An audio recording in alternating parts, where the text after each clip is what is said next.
Halo sobat-sobat Komsus, di mana saja Anda berada, kembali lagi bersama saya Diakon Stef Mause. Dalam perbincangan kali ini kita akan sedikit mendengarkan penjelasan dan juga sedikit gambaran tentang Bulan Kitab Suci Nasional tahun 2023. Saat ini sudah hadir bersama-sama dengan saya, Ketua Komisi Kitab Suci Keuskupan Agung Merauke, Pastor Sony Walewawan. Pastor, selamat datang. Terima kasih, selamat siang. Untuk mengawali perbincangan kita pada kesempatan ini, saya akan memberikan kesempatan kepada Pastor untuk pertama-tama menjelaskan sedikit tentang logo dari Bulan Kitab Suci tahun ini. Kira-kira Pastor bisa menjelaskan arti dari logo ini? Baik, terima kasih Diakon Stef sebagai pemandu, rekan-rekan Komsos Keuskupan Agung Merauke yang saya kasihi, umat di Keuskupan Agung Merauke yang saya cintai, juga umat-umat di Kefikepan, di paroki-paroki di seluruh Keuskupan Agung Merauke yang saya cintai. Tahun ini dalam rangka Bulan Kitab Suci Nasional, sebuah tema besar yang kemudian digumuli di seluruh Indonesia, di seluruh keuskupan di Indonesia adalah Allah sumber kasih dan keselamatan. Maka pertama-tama saya mesti menjelaskan makna dari logo yang kemudian disepakati untuk tahun ini. Nah, kalau kita perhatikan di bagian atas ini juga ada logo, terdiri dari 3 unsur utama. Yang pertama itu ilustrasi orang yang mengangkat tangan dan tengadah ke atas, ke langit. Ya, dalam posisi ini, ya, itu adalah simbol dari sikap pertobatan dan ketakwaan. Ya, jadi semacam penyerahan diri, ya, penyerahan diri, kepasrahan pada Tuhan. Jadi angkat tangan. Dalam liturgi Gereja Katolik juga kita cenderung mengangkat tangan itu sebagai tanda tobat dan ketakwaan kita kepada Tuhan.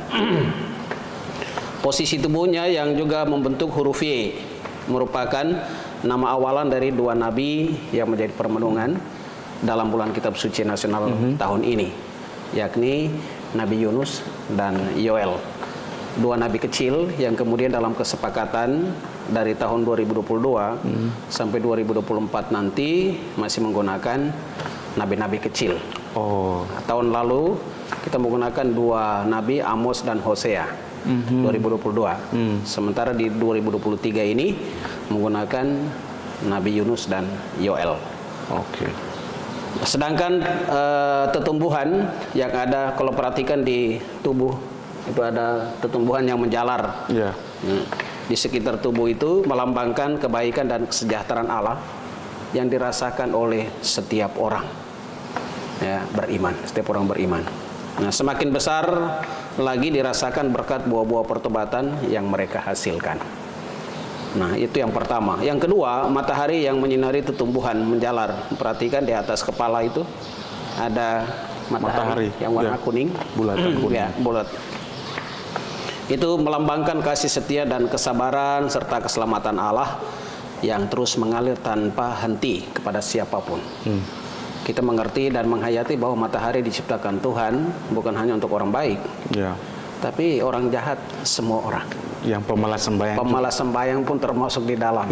Jadi matahari diciptakan Tuhan untuk semua orang. Dan dalam kesabaran dan kasih setia Tuhan, ya, Tuhan selalu memperlihatkan bahwa Dia baik karena kasihnya itu kepada semua orang tanpa batas. Lalu kasih Allah yang begitu besar semakin dipertegas dengan kutipan dari kitab Yunus yang menjadi kutipan emas, ya, favorit dalam Bulan Kitab Suci tahun ini adalah Engkaulah Allah yang pengasih dan penyayang, yang panjang sabar dan berlimpah kasih setia. Itu dalam Yunus bab 4 ayat 2. Nah, itu di dalam buku ini cover tertulis dengan sangat jelas ayat emasnya. Ya, ada di depan. Engkaulah Allah yang pengasih dan penyayang, yang panjang sabar dan melimpah kasih setia. Kemudian yang ketiga, 2 figur nabi, ya, yang menjadi fokus utama dalam Bulan Kitab Suci Nasional 2023 ini juga diilustrasikan dengan 2 warna kontras, Yang sebelah biru, ya biru muda, dan kemudian yang sebelahnya jingga. Ya, diperhatikan biru muda dan jingga. Itu sama-sama kontras. Serta dua ilustrasi di bagian bawah. Diperhatikan ada dua ilustrasi, di mana bagian jingga ke bawah itu ada orang-orang seperti berbaris, kemudian masuk dalam sebuah pintu yang disiapkan. Kemudian di bawah yang warna biru itu juga ada dua. Pertama, gambar seseorang yang berteduh di bawah pohon. Kemudian ada ikan yang kemudian ditampilkan di situ. Nah, itu artinya bahwa yang pertama, ilustrasi pertama menggambarkan latar belakang pewartaan dari Nabi Yoel, yakni mengisahkan tentang kepulangan bangsa Israel ke tanah terjanji sesudah mengalami pembuangan. Sehingga memang kontras. Orang-orang berbaris menuju kembali ke dalam rumah. Itu artinya sedang diantar untuk kembali ke tanah terjanji setelah mengalami pembuangan Babilonia yang betul-betul menyengsarakan mereka, dan akhirnya dituntun kembali untuk kembali ke rumah Tuhan sebagai simbol adalah tanah terjanji. Kemudian yang kedua, ilustrasi kedua menggambarkan dua kisah populer dari Nabi Yunus. Yang pertama itu saat dia berada dalam perut ikan selama 3 hari 3 malam. Maka di situ mengapa ada muncul gambar ikan. Ya, katakanlah ikan paus, karena ikan yang paling besar yang bisa menelan manusia paus. Tidak mungkin ikan betik kan? Apalagi mujair. Tidak mungkin. Ikan paus. Dan persis gambarnya seperti ikan paus. Kemudian yang kedua adalah ketika ia berlindung dari terik matahari di bawah naungan pohon jarak. Ya. Dengan hati yang kesal karena apa? Karena pengampunan Allah kepada orang Niniwe. Nah, itu menjadi simbol. Kemudian dia meletakkan tangan seperti di dagu ya. Jadi menyesal karena Tuhan membatalkan rencana untuk membumi hanguskan orang-orang di Niniwe. Nah, dia sebagai seorang nabi, dia merasa bahwa dia sudah diminta Allah supaya kemudian mentobatkan orang Niniwe dengan cara Tuhan, bahwa Tuhan akan menunggangbalikan semua manusia maupun ternak dan lain-lain. Tapi ternyata ketika dia diutus ke sana, malah Tuhan membatalkan. Maka sebagai tanda kekesalan, dia duduk di bawah pohon jarak sambil merenungkan, mengapa saya harus diutus tapi kemudian Tuhan menghentikan. Karena apa? Karena kasih Tuhan itu begitu besar. Maka dia harus membatalkan, karena yang dihancurkan itu bukan saja binatang, tapi manusia yang menjadi umat pilihan Tuhan sendiri. Nah, kemudian kesatuan dari ketiga unsur logo tersebut yang di atas secara ringkas sebetulnya menggambarkan bahwa dalam situasi apapun dan sebesar apapun dosa yang telah dilakukan, Allah akan tetap menyambut pertobatan umatnya, persis karena ia sumber kasih dan keselamatan. Nah, ini luar biasa. Jadi mau disampaikan dari logo ini bahwa pertobatan yang memang dibutuhkan itu mesti harus selalu kembali kepada Allah, karena Allah adalah sumber kasih yang akan menerima siapapun, dan bahkan Allah mau supaya semua orang itu harus selamat. Kurang lebih itu penjelasan mengenai logo Bulan Kitab Suci 2023 ini. Ya. Terima kasih Pastor. Penjelasannya sangat menarik, karena memang betul-betul kalau kita lihat dari logo dan itu memang sepintas warnanya menarik, dan itu tapi ternyata punya nilai-nilai tertentu yang memang sangat syarat nilai-nilai tentang kehidupan. Baik Pastor, Bulan Kitab Suci tahun ini itu mengambil tema Allah sumber kasih dan keselamatan. Mungkin Pastor bisa bercerita sedikit kepada kami yang saat ini mengikuti perbincangan kita tentang latar belakang. Baik, bagaimana memilih tema ini. Baik, terima kasih. Latar belakang pemilihan tema Bulan Kitab Suci Nasional tahun 2023. Pertama saya sedikit menarik ke belakang. Bulan Kitab Suci Nasional tahun lalu 2022 itu mengambil tema Tuhan sumber harapan baru. Sumber harapan baru artinya bahwa pada saat itu orang mulai punya harapan untuk mengalami kehidupan yang lebih baik akibat pandemi. COVID yang berkepanjangan, yang kemudian memporak-porandakan kehidupan manusia. Bahkan kemudian juga membuat seolah-olah bahwa manusia seperti tidak percaya kepada Allah. Putus harapan. Putus harapan. Bahkan ada yang bertanya, di manakah Tuhan saat COVID itu? Sehingga kemudian tim penyusun dari Bulan Kitab Suci Nasional tahun lalu mencoba membahasakan dan mengangkat tema ini supaya kemudian orang punya harapan bahwa Tuhan tidak seperti yang dibayangkan. Atau mungkin mereka menganggap Tuhan sedang diam, Tuhan tidak melihat, atau Tuhan sedang tidur. Padahal sebetulnya itu anggapan yang keliru.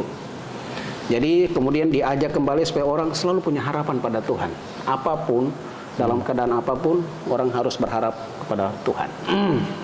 Nah, ketika COVID perlahan-lahan ya mulai hilang, katakanlah begitu, karena di sebagian besar daerah itu sudah tidak terdengar lagi. Bahkan kita secara konteks di Papua, di Merauke, di Papua Selatan, secara khusus banyak orang sudah melupakan itu. Nah, di saat orang melupakan itu, lalu kemudian orang mulai berjuang untuk bangkit lagi. Tentu kita juga tidak bisa memungkiri ada juga umat kita yang seperti masih ragu, masih khawatir, masih bimbang. Ada yang barangkali berpikir jangan-jangan nanti COVID kembali lagi. Sehingga itu bisa dibuktikan banyak orang yang masih menggunakan masker. Saya bisa membayangkan mereka juga masih ada dalam suasana kekhawatiran. Nah, itu situasi yang terjadi. Sehingga latar belakang mengapa diambil tema ini tahun 2023 ini dalam Bulan Kitab Suci Nasional adalah Allah sumber kasih dan keselamatan. Ini sebetulnya memberikan sebuah jaminan bahwa kasih Allah yang begitu besar itu menghendaki manusia itu selamat. Nah, maka tahun lalu kita punya harapan pada Tuhan. Sekarang Tuhan membuktikan bahwa semua orang mesti selamat. Oleh karena itu orang tidak boleh lagi cemas, tidak boleh lagi takut, dan mari mulai menata hidup supaya kemudian situasi yang dulu diharapkan sebelum COVID itu berangsur-angsur lebih baik. Nah, di dalam juga termasuk unsur pertobatan. Nah, tadi saya jelaskan bahwa COVID itu memporak-porandakan, termasuk penghayatan iman. Maka setelah mengalami situasi yang panjang, ya, orang merasa tertekan, bahkan batinnya pun mungkin terasa tertekan, maka ditarik kembali dalam suasana ini supaya kemudian orang bertobat, karena barangkali menghakimi Allah, menuduh Allah yang macam-macam. Nah, seperti Allah tidak berpihak pada kami, Allah membiarkan wabah ini berjalan terus, kapan harus berhentinya? Sehingga orang kemudian mulai masuk dalam cara berpikir yang keliru. Bahkan kemudian mengatakan Allah ini Allah seperti apa? Kok membiarkan orang menderita seperti itu? Allah seperti jahat sekali. Untuk apa? Seperti kita berharap pada Allah, tapi kemudian kok membiarkan begitu berlama-lama? Seharusnya Allah bertindak tak sekaligus selesai supaya kemudian orang hidup kembali normal. Nah, jadi perlu ada juga semangat pertobatan dari cara berpikir yang sesat, supaya kemudian tidak kemudian membawa orang terus-menerus hidup dalam ketakutan dan kecemasan. Harus kembali, sehingga secara realistis ya, disampaikan bahwa bukti dari kasih Tuhan yang begitu besar, Tuhan menunjukkan mulai perlahan-lahan segala sesuatu mulai berjalan normal. Dan dipastikan bahwa keselamatan itu milik semua orang. Dan Tuhan mau untuk semua orang selamat. Tidak pernah Tuhan mau membinasakan siapapun, orang berdosa sekalipun. Nah, hanya memang dari unsur kita manusia, ya manusia biasa mengatakan, ya kalau banyak dosa pasti Tuhan menghukum, Tuhan menghakimi. Itu bahasa kita. Tuhan tidak seperti yang kita pikirkan, karena Dia punya belas kasihan itu begitu besar, nah, sehingga Dia mengulurkan tangan menerima siapapun, termasuk kaum pendosa yang berdosa berat sekalipun, selalu punya tempat bagi Tuhan, punya peluang untuk diselamatkan. Baik, terima kasih Pastor. Tentang tema-tema yang ada di dalam buku panduan ini, apakah pastor punya satu tips untuk bagi fasilitator nantinya yang mungkin di tingkat paroki atau tingkat lingkungan atau kelompok-kelompok kategorial, bagaimana supaya tema-tema ini sungguh berbicara sesuai dengan konteks kita, maksudnya untuk umat Keuskupan Agung Merauke saat ini. Baik, terima kasih Diakon Stef. Dalam 1 bulan ini, selama bulan Kitab Suci Nasional ini, dari tema besar ini kan kemudian dilebur menjadi subtema, ya, subtema berdasarkan 4 minggu, ya, 4 minggu dari bulan Kitab Suci Nasional di bulan September ini. Nah, pada minggu pertama itu semua umat diajak untuk merenungkan tentang kasih Allah yang menggerakkan evangelisasi diri. Ya. Nah, kita bicara soal evangelisasi diri itu berangkat dari pengalaman Nabi Yunus. Oke. Ya, Yunus yang awalnya menolak perintah Tuhan. Padahal di satu sisi dia adalah nabi. Seorang nabi adalah seorang yang siap untuk diutus oleh Allah. Tapi kemudian dia mangkir istilahnya, ya, dia lari, melarikan diri dari tanggung jawab yang begitu besar. Maka akibat dari melarikan diri, ya, dia akhirnya masuk pada saat kapal tenggelam. Kemudian mereka membuang dia dan persis ada dalam perut ikan. Nah, tetapi bahwa Tuhan tidak membiarkan dia, karena Tuhan tidak mau menghakimi orang seperti itu, tetapi bahwa ada cara Tuhan untuk membuat dia bertobat. Maka setelah dia selamat, dia merasakan bahwa dia harus pertama-tama mengevangelisasi diri, mewartakan tentang kabar keselamatan ini pertama-tama untuk dirinya sendiri. Supaya dia lebih yakin dan lebih percaya bahwa Tuhan itu sungguh-sungguh punya belas kasihan yang luar biasa. Walaupun dia sudah lari dari Tuhan, Tuhan tidak menghukum. Walaupun dia sudah meninggalkan tanggung jawab, Tuhan masih memberikan kesempatan. Nah, itulah sebuah pewartaan yang sungguh luar biasa. Maka bagi Yunus, dia merasakan saya harus mengubah cara berpikir saya harus keluar dari kesempitan diri saya supaya saya melihat betapa Allah itu sungguh penyayang, Allah itu sungguh kasih dan mau menolong dan menyelamatkan semua orang. Nah, lalu kemudian di minggu kedua, kasih Allah menggerakkan pertobatan. Itu juga masih diambil dari kitab Yunus. Ya. Karena kasih Allah lalu kemudian membuka peluang bagi orang untuk bertobat. Karena orang ternyata mengalami, setelah kita kemudian sadar akan keadaan kita, ternyata Tuhan selalu mengulurkan tangan untuk menerima kita apa adanya. Jadi evangelisasi diri itu berdampak juga untuk pertobatan itu. Sehingga orang sadar bahwa ternyata kasih Allah luar biasa. Ya, walaupun saya sudah salah, saya sudah dalam keadaan seperti ini yang mungkin bagi manusia terlalu berat. Tapi ternyata Allah tidak demikian. Kemudian minggu ketiga itu mengambil subtema kasih Allah yang menyelamatkan. Nah, tentu tujuan terakhir semua manusia adalah selamat. Sehingga bukan selamat di dunia ini saja. Selamat yang diharapkan adalah selamat pada dunia akhirat. Untuk apa kita mau selamat di dunia sementara kemudian jiwa kita tersesat? Nah, jadi itu yang kemudian direnungkan. Lalu yang minggu terakhir, kasih Allah mempersatukan.